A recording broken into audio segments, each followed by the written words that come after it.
Welcome to this episode of Now That's Something Good, the podcast where we explore the extraordinary in the everyday ordinary. Now here's your host, Sarah Good. Hey everybody, welcome back. It is Sarah here with you, and Will is here today. We wanted to catch you guys up on a few things going on in the Good family life. Normally, right now, you would hear our intro, and then I would introduce to you what we're going to do today. And we've just had a little bit of some interesting circumstances happen in our family, and we've really just needed to take some family time to pause and just kind of regroup. And so, but we wanted to share with you guys what is going on. You guys have been so encouraging. Last week, we said we were just going to take a week off and do some catch up, which if you have not caught up on episodes, this would still be a great time to do that. There are so many great stories that we've already gotten to tell on the podcast. Will, what's been one of your favorite stories so far? Oh, how do you even pick? I think actually Christy Bulwer's one reason is the whole thing of when dealing with anxiety, speak the truth and remember the facts. And just because I've been able to use that over and over again with people in my life, including some of our kids. So that one has been practical for me, very practical. That's great. That would be a great episode to go pick up and listen to. Again, so many. So if you are brand new with us or maybe missed some, one, welcome. We are so glad you guys are here. And two, go catch up on some back episodes. But we wanted to come for just a moment. Today's episode is going to be a little different, much shorter. We don't have a real story to share outside of a little bit of our story. So the real quick version of it, and we'll expound more, and I'm sure at some point might share some of it with you, is this is Tuesday. I don't even know what day it is. It's been so Today crazy. Is Tuesday. About a Saturday ago, so over a week ago, I got a phone call from my dad that my grandparents had passed away. It was, they were older, but really, honestly, very shocking and very unexpected. We weren't expecting that to be the phone call we get. And it was very unusual that they both actually passed away at the same time. We were able to, without going into a ton of detail, find out information. It is a very unusual set of circumstances where they both ended up having some cardiac issues that ultimately just led to their death. And so we have been processing all of that, dealing with that as a family, trying to just navigate all of that. Will, you lost your grandparents in the last few years. This is the first set of grandparents. Very fortunate to have made it this far in my life to have all of my grandparents living. And so this is kind of the first bigger, closer in thing that we've dealt with. But we've been able to see God's hand and timing, and just really felt like it was just a lot of grace and compassion too, that they were actually able to go together. They were believers. We know that they are in a much better place. And so we are rejoicing and celebrating in that. But we're also human, and it's really hard to have to deal with the death of loved ones and just processing all of that. So we would really appreciate and just covet any of your prayers and thoughts for our family as we're dealing with all of those things. And even in that, we're grateful. My parents got to move back to the area this past summer, which has been a huge answer for prayer that they were around. They were able to see my grandparents a little more than would have been when they were living farther away. And so again, we've seen so much good out of really hard things, but it's still been really hard. And in the midst of that, on top of that, our family has also been experiencing COVID. I was the first one to kind of fall ill. It kind of hit closer into my staff where I work at church. Someone on our team there got it, and we just kind of several of our team went down. So our family's experienced that. I was kind of the first to get sick, and then Will's had it. Unfortunately, Sarah shared with me and with we shared. We tried to keep it contained, but by the time we found out, I mean, there's 6 people in our family, and it was just hard to contain it. But we're okay. I mean, we're not. We are good. The good news in that is we have strong immune systems, and we're fighting through it. Yes. So we don't want to alarm anybody. I know COVID and Corona can be. It is. It's scary. It's a thing. But we have been very fortunate to be doing okay. We are on. I feel like all of us are on the upward side of moving forward. But that's put another layer into just, we've not been feeling good. I wasn't feeling great. At first, we didn't think Will and I could be in the same room to even record a podcast. Yeah. And our next episode's going to be special, and we didn't want to expose a little someone. Yes. Yeah. So there was all the things and trying to figure out how we could do this. And we were like, you know what? We're just going to come on here and give you guys a brief update of what's going on. Like I said, Will has been dealing with being sick too. And then a couple of our kids have been infected as well. And we've just needed to be parents and be around and be as present as we can and really just rest and take care of ourselves. And so as hard as it has been for us to not be able to bring you more stories and to kind of change our plans, we knew this was the best thing for us to do right now for our family. So we really appreciate you guys being understanding and just conducive with what's going on. But just a couple other updates. First of all, you guys have been so kind in just sharing with us how much you did miss the podcast last week. And that has meant the world to us. So thank you so much to those of you that have just reached out and said, you know, we've really come to love Wednesdays or to tune into you guys on the weekends. Your guys' really kind comments on that and just how you've said, several of you have written in or told Will or I personally that you feel like you know us more and you feel like you're part of our friends and you do feel like you're sitting here having a conversation with us. And that is what our hope and our dream has been for all of that. So we are so glad that you feel that way. And we can't wait to bring you some more conversations and stories. And we still have some really great things we want to share and do before this year is done. And so we will get back to that here very, very soon. Our hope and our plan is to be able to bring that to you next week. As Will alluded, our heart has been November is Adoption Foster Orphan Awareness Month. And that is something really near and dear to our hearts that we shared with you a couple weeks ago. If you didn't get to hear our friend Aaron's story or us talk a little bit about that, that would be a great episode to go back and catch up on. And so it's really near and dear to our hearts. Our youngest child in our family, Lincoln, is adopted. And so it's something that we are really passionate about. And we can't wait to actually tell you a little more of our story. Many of you probably have never heard it or might not even known that one of our kids is adopted if you've not seen our family. And so we are excited to get to do that. And I think Lincoln, right? Will, he's going to come be a guest a little bit. He is going to be a guest right here on the podcast. Yeah. So that will be an adventure for all of you guys for sure. Because if you have not met Lincoln, you just never know what you're going to get from Lincoln and what he's going to say and do. But we're hoping. Yeah. Speaking of, something good. Did you get a picture of that thing he did earlier today? So we got to tell you just one. Amidst all of this. This is what you're missing by not living with us. Yeah, this is just a little glimpse into our life right now, which has been a lot. One, can I rat on ourselves? I was putting Lincoln to bed. Lincoln loves Will the most right now. And he's not afraid to say it. Mom, I don't like you. I like Dad. He just flat out says that, which is fine. And as we'll tell you as you hear more of his story, he used to be way attached to me. And then somewhere along the line we flipped. And quite honestly, I mean, it's just as well.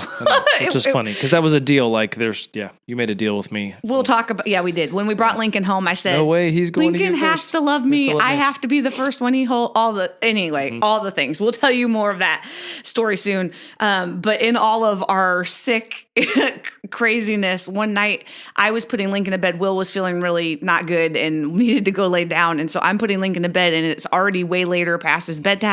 I'm reading him a story. He doesn't want to sit by me because, again, we've been very careful with him, and it's hard, though. He's the littlest one. We're trying to take care of him.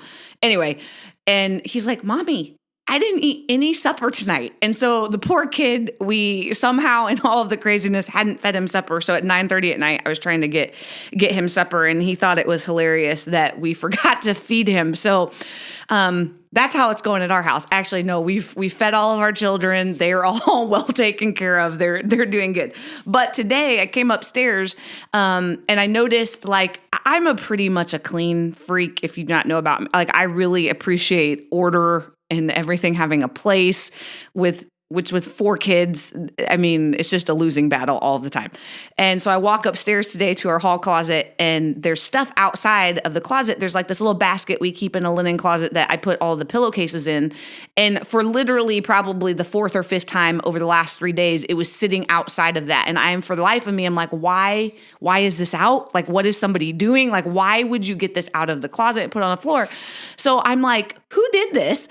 I open up this linen closet to find Lincoln climbed up 3 or 4 shelves, sprawled out across the shelf, laying on his stomach, and he has his iPad watching Netflix with his headphones on. And he's just laying in the closet like it's the most natural thing ever for me to find him on the shelf in a linen closet watching a movie. He just made himself right at home inside It's the his closet. new hideout. He'll just be innovative like that. I'll post the video. You guys can see it. I posted it on my personal Instagram page, but I'll share that on our Something Good because I had These to take are a the little video. shenanigans of our lives. Yes, Lincoln is full of shenanigans. And in his very inventive state, he had a way to shut the door. So like he thought this all through. He has a little pulley, like he tied a little rope yarn thing in there and tied it to the door handle and had it above him. So if he just pulled that, it would shut the door. So you could just leave him alone. So it's good. I mean, we're just learning STEM stuff in school today. And the 4 things about engineers, you ask questions. We actually made a gun I'll have to show you like a gun, like with your thumb, ask, imagine, create, and improve. Pew. There you go. Yeah. So Ask, he was imagine, putting that to work. He was imagining a way to solve his problem of shutting the door. He's very ingenuitive. He's very genius, yeah. Anyway, friends, we're glad that you guys are here with us. Thank you so much for listening to all of our stories. We cannot wait to tell you more stories. Again, we appreciate all your guys' love and support and encouragement. I know you guys will be continuing to pray for us as we're on the mend. We're praying for a lot of you too. Actually, it's been heavy on my heart. We know this Corona stuff. There's a lot going around right now, at least in the area that we live in. And so we're just praying that all of you would be healthy, you'd be safe, and most importantly, that you would just continue to press in to what God has for you. There is a lot of options for us when we start to get afraid or when we get scared or we go through hard things. And one thing that this whole coronavirus, this whole year early on, when we started back in March, God just very clearly reminded me of, where are you running to when things get hard? And so where are you running to when you're afraid? What are you running to when things seem out of control? And so sadly, my first response was not always to run to him. It was running, I'm going to go binge watch Netflix Hallmark or movies. do something else. Or right now it's Hallmark movies. Don't judge.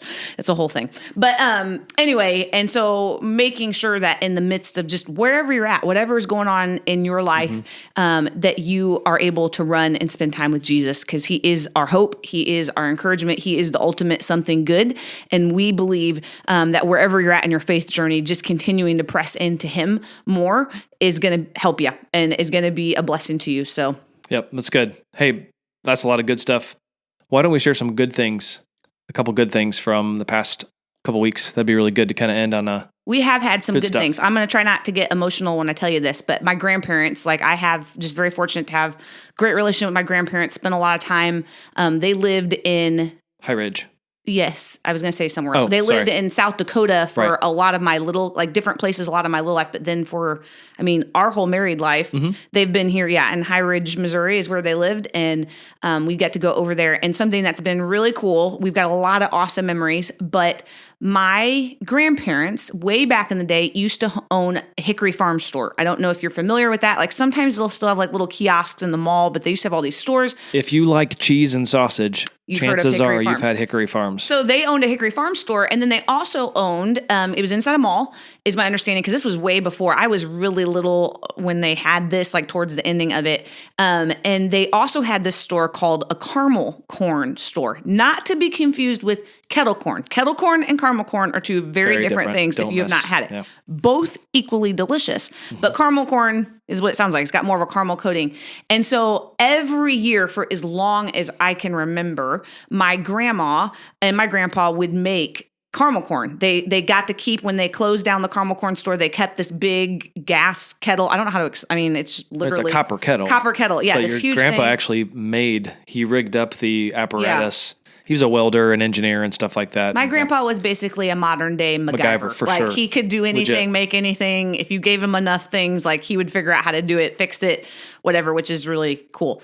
But every year they would make this caramel corn. And then when we would go to their house for Christmas, they'd have all those tins full of caramel corn. They would also make a caramel crunch where they'd put peanuts and nuts in with it too. And then my grandma would always make puppy chow and all this stuff, muddy. I don't know if you know what that is. Muddy Buddies. It's the Czech stuff with Let's peanut butter just say chocolate. carbs was on the menu always. Carbs was on. My grandparents didn't. Yeah, it was not very healthy at Christmas time, but it was delicious. And so that is something good that we have been able to continue on. I asked a couple years ago when they were getting rid of it or passing on, I made well known my love for the caramel corn and that I would love to continue that tradition. And so I got to inherit the caramel corn stuff, and it was really cool, just something good in the midst of this and God's timing.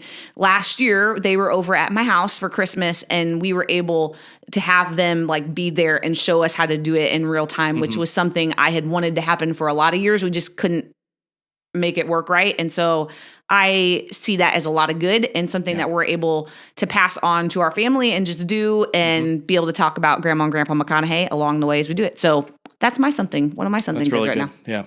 I can't compete with that because, you have the longer standing relationship with your grandparents, but I certainly appreciate how influential grandparents are in our lives, and they can't really be replaced. So I'm so glad that we got to celebrate them, and I got to know them too. So they're a blessing to our family and to me too. Something good for me, just nobody likes to be sick, and our family certainly doesn't like to be sick. But through COVID-19, a big blessing in the St. Louis area is the weather was phenomenal up until today. So like 10 days, thankfully, of 50s in the morning and 70s in the afternoon. And I tell you what, if you're going to be sick and you need some vitamin D from sunshine, it really helps to have nice weather outside to get that. So I'm not looking forward to tomorrow and the next couple of days because it's not so good. Colder here in our area, at least the last 10 days or so were beautiful. And maybe I created some images from trees with the leaves before they fell, and like all of the leaves are basically gone now because it was really windy yesterday and today. Nice. But it's beautiful, just beautiful time of year, and we love fall. We really do. We do love fall, and we were very fortunate. I love when we bought our house on the side, there's those burning bushes, and they're always something that is just one of my favorites, and they were very vibrant this year. And so I hope you got some. I know I snapped a picture actually of it one day because it just caught me. Just how beautiful God's creation is just all around us. And so again, one of our things we say around here, right? Hard things happen. Life can be hard. There's joys and ups and downs. But we get to choose our perspective in the midst of it. And it doesn't mean that we don't feel the hard things. It doesn't mean we don't let those things, there's times to be able to sit there in grief and in hardness. And we've definitely had moments of that, particularly over the last few weeks. Yep. But we do believe that, man, we can still see some good things in it. And we are grateful to be able to just look and still find a few shining moments in the midst of some really hard stuff. Do you have something you're going to say? Yeah, I just want to share Psalm 94:19. When the cares of my heart are many, your consolations cheer my soul. From Psalm 94:19. It's good. A good word. I like it. Well, guys, wherever you're at, whatever you're doing, like I said, we're praying for you. We're cheering you on. Hope that you can find a little good today for yourself, but then hopefully turn around and share some of that good with someone around you, and keep spreading love, happiness, and sunshine, and all things good. Catch you next time. Something good. Yep. Catch you next time, guys. Bye, guys.